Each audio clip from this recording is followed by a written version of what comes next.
do you have the fear of the Lord? தேவ பயம் உங்க இடத்துல இருக்கான்றதுதான்.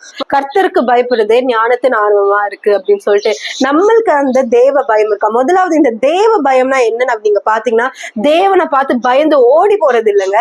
இந்த பயம், தேவனுக்கு பயப்படுற இந்த பயம் நம்மள என்ன பண்ணும்னா தேவன் கிட்ட நம்மள நெருங்க வைக்கும். சோ இன்றைக்கு உங்களுக்கு அந்த தேவ பயம் இருக்கா? தேவ பயம் இருக்கான்றது நான் ஒரு 3 காரியங்களை வச்சு நான் உங்களை டெஸ்ட் பண்றேன். First, having reverence to the Lord. தேவனுக்கு பயப்படுறீங்களா? தேவ பயம், தேவ பக்தி உங்களுக்குள்ள இருக்கா?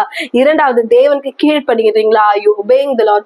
மூணாவது, தேவனை மாத்திரமே நீங்க துதிக்கணும், மத்த எந்த காரியத்துல worship the Lord and Lord alone.